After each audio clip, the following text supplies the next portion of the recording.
أعوذ بالله من الشيطان الرجيم. بسم الله الرحمن الرحيم. والمحصنات من النساء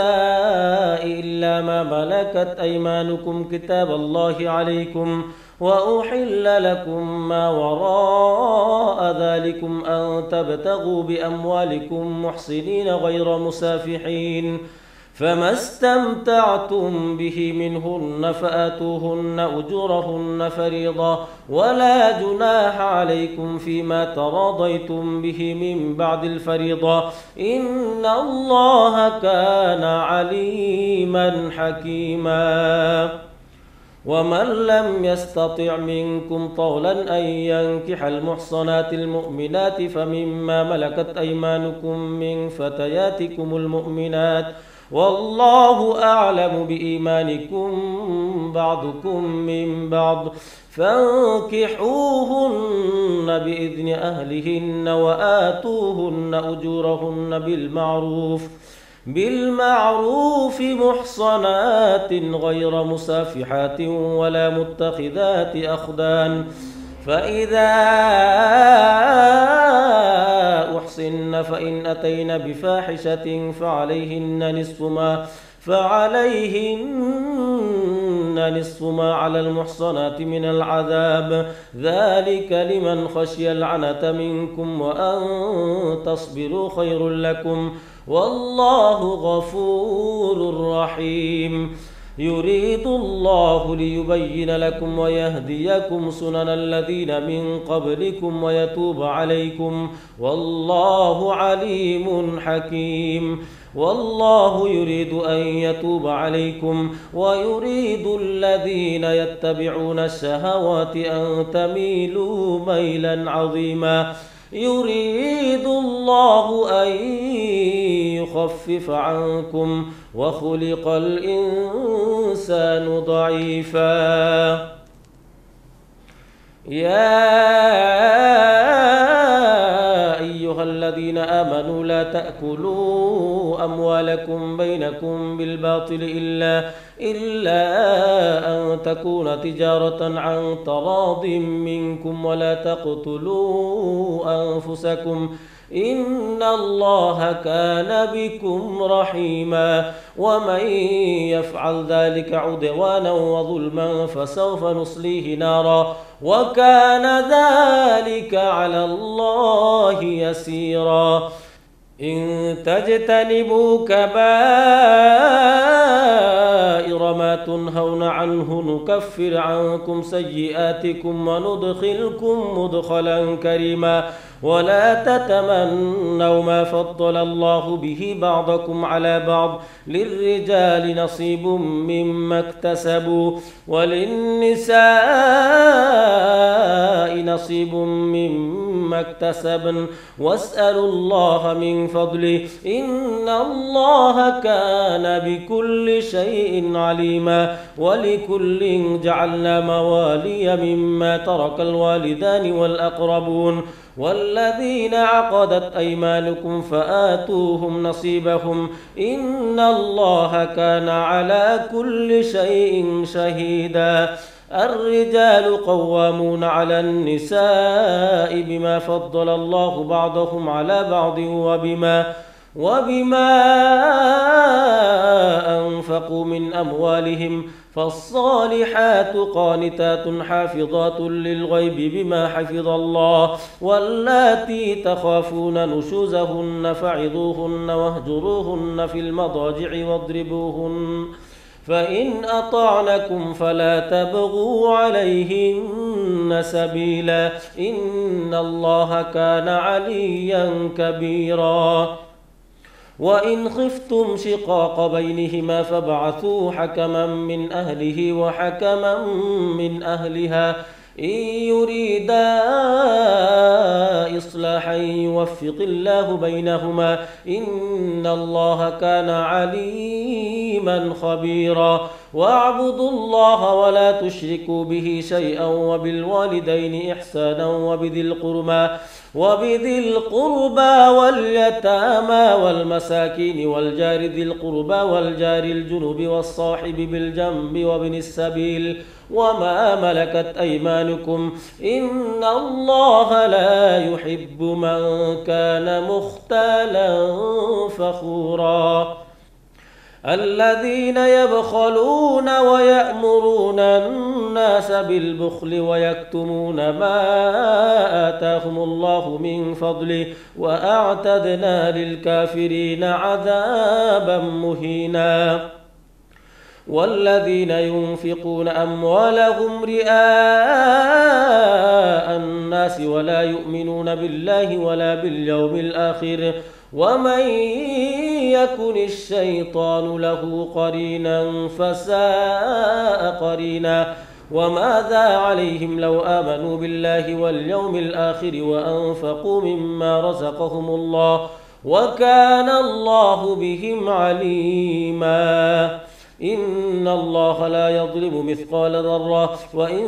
تك حسنة يضاعفها ويؤت من لدنه أجرا عظيما فكيف إذا جئنا من كل أمة بشهيد وجئنا بك على هؤلاء شهيدا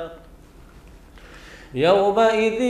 يود الذين كفروا وعصوا الرسول لو تسوى بهم الأرض ولا يكتمون الله حديثا يا أيها الذين آمنوا لا تقربوا الصلاة وأنتم سكارى حتى تعلموا ما تقولون ولا جنبا إلا عابري سبيل حتى تغتسلوا وإن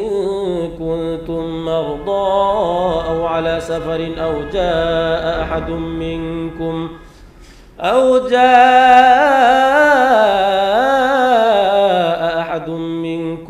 من الغائط أو لامستم النساء فلم تجدوا ماء فتيمموا صعيدا طيبا فامسحوا بوجوهكم وأيديكم إن الله كان عفوا غفورا ألم تر إلى الذين أوتوا نصيبا من الكتاب يشترون الضلالة ويريدون أن تضلوا السبيل والله أعلم بأعدائكم وكفى بالله وليا وكفى بالله نصيرا من الذين هادوا يحرفون الكلم عن مواضعه ويقولون سمعنا وعصينا واسمع غير مسمع وراعنا ليا بألسنتهم وطعنا في الدين ولو أنهم قالوا سمعنا وأطعنا واسمع وانظرنا لكان خيرا لهم وأقوم ولكن لعنهم الله بكفرهم فلا يؤمنون إلا قليلا يا أيها الذين أوتوا الكتاب آمنوا بما نزلنا مصدقا لما معكم من قبل أن نطمس وجوها فنردها على أدبارها أو نلعنهم كما لعنا أصحاب السبت وكان أمر الله مفعولا إن الله لا يغفر أن يشرك به ويغفر ما دون ذلك لمن يشاء ومن يشرك بالله فقد افترى إثما عظيما ألم تر إلى الذين يزكون أنفسهم بل الله يزكي من يشاء ولا يظلمون فتيلا انظر كيف يفترون على الله الكذب وكفى به إثما مبينا ألم تر إلى الذين أوتوا نصيبا من الكتاب يؤمنون بالجبت والطاغوت ويقولون للذين كفروا هؤلاء أهدى من الذين آمنوا سبيلا أولئك الذين لعنهم الله ومن يلعن الله فلن تجد له نصيرا أم لهم نصيب من الملك فإذا لا يؤتون الناس نقيرا أم يحسدون الناس على ما آتاهم الله من فضله فقد آتينا آل إبراهيم الكتاب والحكمة وآتيناهم ملكا عظيما فمنهم من آمن به ومنهم من صد عنه وكفى بجهنم سعيرا إن الذين كفروا بآياتنا سوف نصليهم نارا كلما نضجت جلودهم بدلناهم جلودا غيرها ليذوقوا العذاب إن الله كان عزيزا حكيما والذين آمنوا وعملوا الصالحات سندخلهم جنات تجري من تحتها الأنهار خالدين فيها أبدا لهم فيها أزواج مطهرة وندخلهم ظلا ظليلا إن الله يأمركم أن تؤدوا الأمانات إلى أهلها وإذا حكمتم بين الناس أن تحكموا بالعدل إن الله نعم ما يعظكم به إن الله كان سميعا بصيرا يا أيها الذين آمنوا أطيعوا الله وأطيعوا الرسول وأولي الأمر منكم فإن تنازعتم في شيء فردوه إلى الله والرسول إن كنتم تؤمنون بالله واليوم الآخر ذلك خير وأحسن تأويلا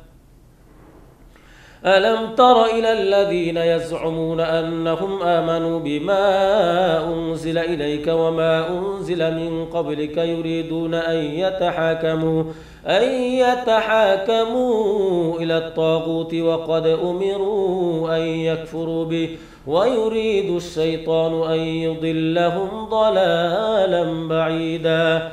وإذا قيل لهم تعالوا إلى ما أنزل الله وإلى الرسول رأيت المنافقين يصدون عنك صدودا فكيف إذا أصابتهم مصيبة بما قدمت أيديهم ثم جاءوك يحلفون بالله إن أردنا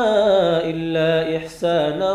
وتوفيقا أولئك الذين يعلم الله ما في قلوبهم فأعرض عنهم وعظهم وقل لهم في أنفسهم قولا بليغا وما أرسلنا من رسول إلا ليطاع بإذن الله ولو أنهم إذ ظلموا أنفسهم جاءوك فاستغفروا الله واستغفر لهم الرسول لوجدوا الله توابا رحيما فلا وربك لا يؤمنون حتى يحكموك فيما شجر بينهم ثم لا يجدوا في أنفسهم حرجا مما قضيت ويسلموا تسليما ولو أنا كتبنا عليهم أن اقتلوا أنفسكم أو اخرجوا من دياركم ما فعلوه إلا قليل منهم ولو أنهم فعلوا ما يوعظون به لكان خيرا لهم وأشد تثبيتا وإذا لآتيناهم من لدنا أجرا عظيما ولهديناهم صراطا مستقيما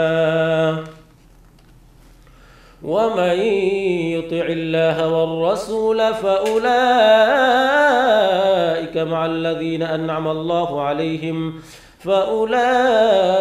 مع الذين أنعم الله عليهم من النبيين والصديقين والشهداء والصالحين وحسن أولئك رفيقا ذلك الفضل من الله وكفى بالله عليما يا أيها الذين آمنوا خذوا حذركم فانفروا ثبات أو انفروا جميعا وإن منكم لمن ليبطئن فإن أصابتكم مصيبة قال قد أنعم الله علي إذ لم أكن معهم شهيدا ولئن أصابكم فضل من الله ليقولن كأن لم تكن بينكم وبينه مودة يا ليتني كنت معهم فأفوز فوزا عظيما. فليقاتل في سبيل الله الذين يشرون الحياة الدنيا بالآخرة، ومن يقاتل في سبيل الله فيقتل أو يغلب فسوف نؤتيه أجرا عظيما. وما لكم لا تقاتلون في سبيل الله والمستضعفين من الرجال والنساء والبلدان الذين يقولون ربنا أخرجنا من هذه القرية الظالم أهلها واجعل لنا من لدنك وليا واجعل لنا من لدنك نصيرا. الذين آمنوا يقاتلون في سبيل الله والذين كفروا يقاتلون في سبيل الطاغوت فقاتلوا أولياء الشيطان إن كيد الشيطان كان ضعيفا. ألم تر إلى الذين قيل لهم كفوا أيديكم وأقيموا الصلاة وآتوا الزكاة فلما كتب عليهم القتال إذا فريق منهم يخشون الناس كخشية الله أو أشد خشية وقالوا ربنا لما كتبت علينا القتال لولا أخرتنا إلى أجل قريب قل متاع الدنيا قليل والآخرة خير لمن اتقى ولا تظلمون فتيلا. أينما تكونوا يدرككم الموت ولو كنتم في بروج مشيدة وإن تصبهم حسنة يقولوا هذه من عند الله وإن تصبهم سيئة يقولوا هذه من عندك قل كل من عند الله فما لهؤلاء القوم لا يكادون يفقهون حديثا. ما أصابك من حسنة فمن الله وما أصابك من سيئة فمن نفسك وأرسلناك للناس رسولا وكفى بالله شهيدا. من يطع الرسول فقد أطاع الله ومن تولى فما أرسلناك عليهم حفيظا. ويقولون طاعة فإذا برزوا من عندك بيت طائفة منهم غير الذي تقول والله يكتب ما يبيتون فأعرض عنهم وتوكل على الله وكفى بالله وكيلا. أفلا يتدبرون القرآن ولو كان من عند غير الله لوجدوا فيه اختلافا كثيرا. وإذا جاءهم أمر من الأمن أو الخوف أذاعوا به ولو ردوه إلى الرسول وإلى أولي الأمر منهم لعلمه الذين يستنبطونه منهم ولولا فضل الله عليكم ورحمته لاتبعتم الشيطان إلا قليلا. فقاتل في سبيل الله لا تكلف إلا نفسك وحرض المؤمنين. عسى الله أن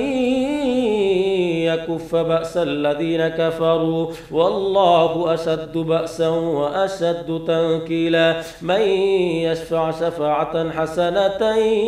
يكن له نصيب منها ومن يشفع شفاعة سيئة يكن له منها وكان الله على كل شيء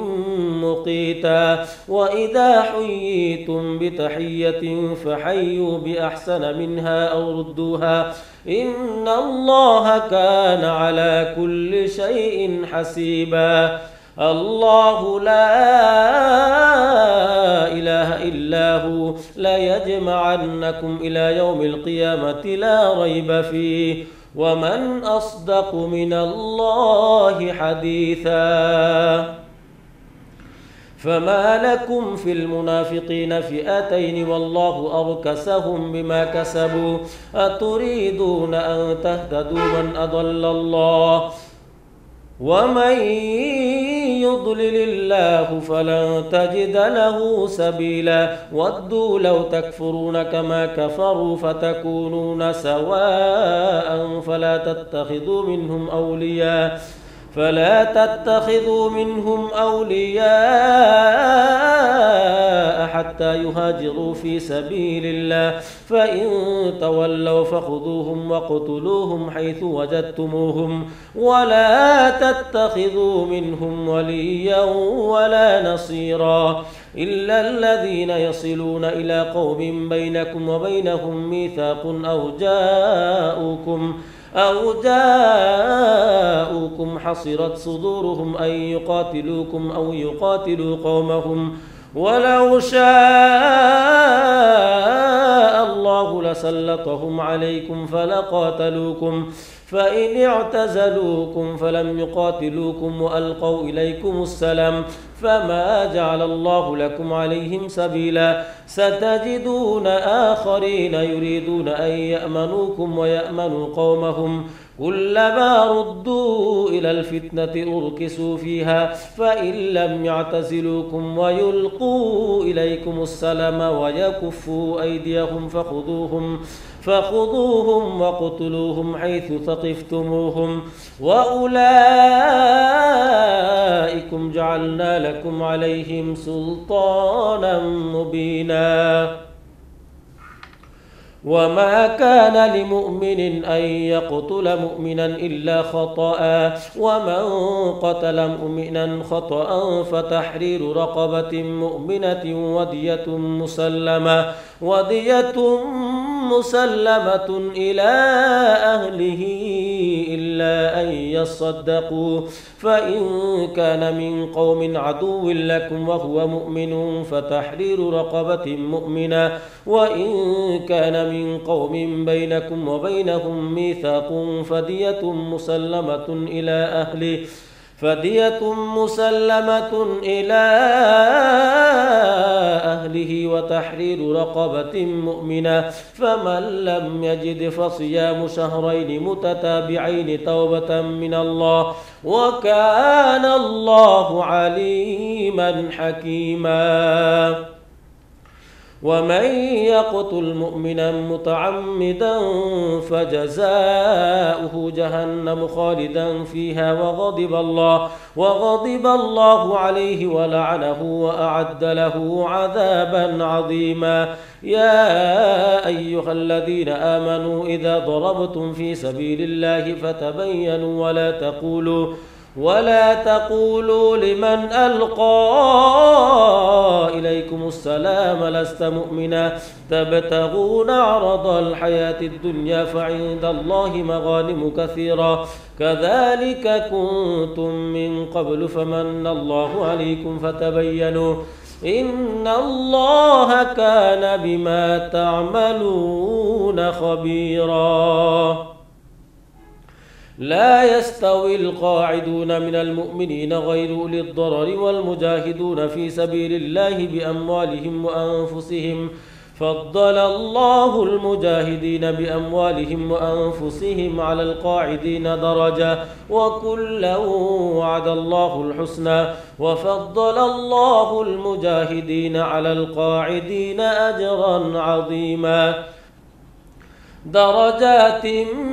منه ومغفرة ورحمة وكان الله غفورا رحيما إن الذين توفاهم الملائكة ظالمي أنفسهم قالوا فيما كنتم قالوا كنا مستضعفين في الأرض قالوا ألم تكن أرض الله واسعة فتهاجروا فيها فأولئك مأواهم جهنم وساءت مصيرا إلا المستضعفين من الرجال والنساء والبلدان لا يستطيعون حيلة ولا يهتدون سبيلا فأولئك عسى الله أن يعفو عنهم وكان الله عفوا غفورا ومن يهاجر في سبيل الله يجد في الأرض مراغما كثيرا وسعة ومن يخرج من بيته مهاجرا إلى الله ورسوله ثم يدركه الموت فقد وقع أجره على الله وكان الله غفورا رحيما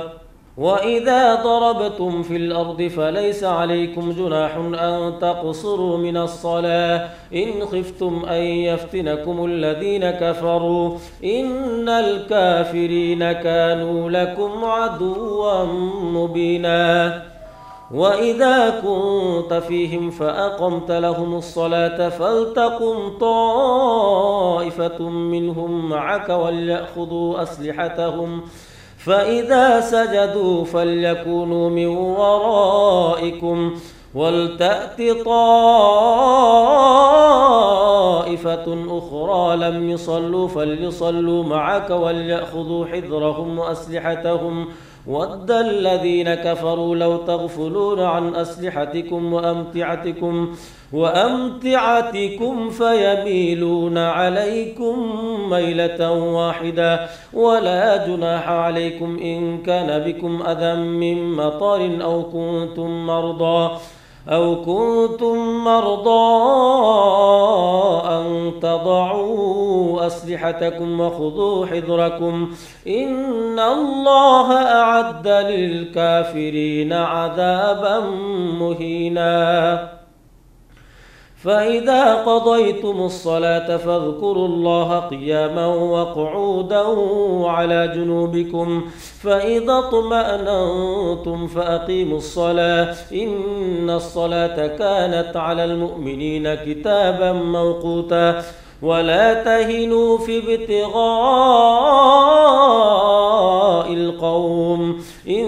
تكونوا تألمون فإنهم يألمون كما تألمون وترجون من الله ما لا يرجون وكان الله عليما حكيما إنا أنزلنا إليك الكتاب بالحق لتحكم بين الناس بما أراك الله ولا تكن للخائنين خصيما واستغفر الله إن الله كان غفورا رحيما ولا تجادل عن الذين يختانون أنفسهم إن الله لا يحب من كان خوانا أثيما يستخفون من الناس ولا يستخفون من الله وهو معهم إذ يبيتون ما لا يرضى من القول وكان الله بما يعملون محيطا ها أنتم هؤلاء جادلتم في الحياة الدنيا فمن يجادل الله عنهم يوم القيامة أم من يكون عليهم وكيلا ومن يعمل سوءا أو يظلم نفسه ثم يستغفر الله يجد الله غفورا رحيما ومن يكسب إثما فإنما يكسبه على نفسه وكان الله عليما حكيما ومن يكسب خطيئة أو إثما ثم يرم به بريئا فقد احتمل بهتانا وإثما مبينا ولولا فضل الله عليك ورحمته لهمت طائفة منهم أن يضلوك وما يضلون إلا أنفسهم وما يضرونك من شيء وأنزل الله عليك الكتاب والحكمة وعلمك ما لم تكن تعلم وكان فضل الله عليك عظيما لا خير في كثير من نجواهم إلا من أمر بصدقة أو معروف أو إصلاح بين الناس ومن يفعل ذلك ابتغاء مرضات الله فسوف نؤتيه أجرا عظيما. ومن يشاقق الرسول من بعد ما تبين له الهدى ويتبع غير سبيل المؤمنين نوله ما تولى ونصله جهنم وساءت مصيرا. إن الله لا يغفر أن يشرك به ويغفر ما دون ذلك لمن يشاء ومن يشرك بالله فقد ضل ضلالا بعيدا. إن يدعون من دونه إلا إناثا وإن يدعون إلا شيطانا مريدا لعنه الله وقال لأتخذن من عبادك نصيبا مفروضا ولأضلنهم ولأمنينهم ولآمرنهم فليبتكن آذان الأنعام ولآمرنهم فليغيرن خلق الله. ومن يتخذ الشيطان وليا من دون الله فقد خسر خسرانا مبينا. يعدهم ويمنيهم وما يعدهم الشيطان إلا غرورا. أولئك مأواهم جهنم ولا يجدون عنها محيصا. والذين آمنوا وعملوا الصالحات سندخلهم جنات تجري من تحتها الأنهار خالدين فيها أبدا وعد الله حقا ومن أصدق من الله قيلا. ليس بأمانيكم ولا أماني أهل الكتاب من يعمل سوءا يجز به ولا يجد له من دون الله وليا ولا نصيرا. ومن يعمل من الصالحات من ذكر أو أنثى وهو مؤمن فأولئك يدخلون الجنة ولا يظلمون نقيرا. ومن أحسن دينا ممن أسلم وجهه لله وهو محسن واتبع ملة إبراهيم حنيفا واتخذ الله إبراهيم خليلا. ولله ما في السماوات وما في الأرض وكان الله بكل شيء محيطا. ويستفتونك في النساء قل الله يفتيكم فيهن وما يتلى عليكم في الكتاب في يتامى النساء اللاتي لا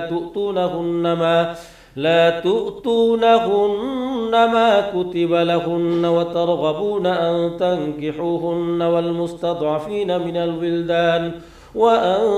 تقوموا لليتامى بالقسط وما تفعلوا من خير فإن الله كان به عليما. وإن امرأة خافت من بعلها نشوزا أو إعراضا فلا جناح عليهما أن يصلحا بينهما صلحا والصلح خير. وأحضرت الأنفس الشح وإن تحسنوا وتتقوا فإن الله كان بما تعملون خبيرا. ولن تستطيعوا أن تعدلوا بين النساء ولو حرصتم فلا تميلوا كل الميل فتذروها كالمعلقة. وإن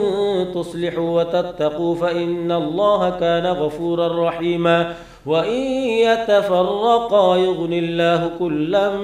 من سعته وكان الله واسعا حكيما. ولله ما في السماوات وما في الأرض ولقد وصينا الذين أوتوا الكتاب من قبلكم وإياكم أن اتقوا الله وإن تكفروا فإن لله ما في السماوات وما في الأرض وكان الله غنيا حميدا. ولله ما في السماوات وما في الأرض وكفى بالله وكيلا إن يشأ يذهبكم أيها الناس ويأتي بآخرين وكان الله على ذلك قديرا من كان يريد ثواب الدنيا فعند الله ثواب الدنيا والآخرة وكان الله سميعا بصيرا يا أيها الذين آمنوا كونوا قوامين بالقسط شهداء لله ولو على أنفسكم أو الوالدين والأقربين إن يكن غنيا أو فقيرا فالله أولى بهما فلا تتبعوا الهوى أن تعدلوا وإن تلووا أو تعرضوا فإن الله كان بما تعملون خبيرا يا أيها الذين آمنوا بالله ورسوله والكتاب الذي نزل على رسوله والكتاب الذي أنزل من قبل ومن يكفر بالله وملائكته وكتبه ورسله واليوم الآخر فقد ضل ضلالا بعيدا إن الذين آمنوا ثم كفروا ثم آمنوا ثم كفروا ثم ازدادوا كفرا لم يكن الله ليغفر لهم ولا ليهديهم سبيلا بشر المنافقين بأن لهم عذابا أليما الذين يتخذون الكافرين أولياء من دون المؤمنين أيبتغون عندهم العزة فإن العزة لله جميعا وقد نزل عليكم في الكتاب أن إذا سمعتم آيات الله يكفر بها ويستهزأ بها فلا تقعدوا معهم حتى يخوضوا في حديث غيره إنكم إذا مثلهم إن الله جامع المنافقين والكافرين في جهنم جميعا الذين يتربصون بكم فإن كان لكم فتح من الله قالوا ألم نكن معكم وإن كان للكافرين نصيب قالوا ألم نستحوذ عليكم ونمنعكم من المؤمنين فالله يحكم بينكم يوم القيامة ولن يجعل الله للكافرين على المؤمنين سبيلا إن المنافقين يخادعون الله وهو خادعهم وإذا قاموا إلى الصلاة قاموا كسالى يراءون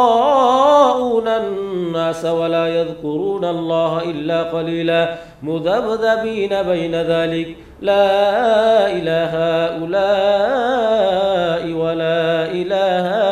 هؤلاء ومن يضلل الله فلن تجد له سبيلا يا أيها الذين آمنوا لا تتخذوا الكافرين أولياء من دون المؤمنين أتريدون أن تجعلوا لله عليكم سلطانا مبينا إن المنافقين في الدرك الأسفل من النار ولن تجد لهم نصيرا إلا الذين تابوا وأصلحوا واعتصموا بالله وأخلصوا دينهم لله فأولئك مع المؤمنين وسوف يؤتي الله المؤمنين أجرا عظيما ما يفعل الله بعذابكم إن شكرتم وآمنتم وكان الله شاكرا عليما صدق الله العظيم.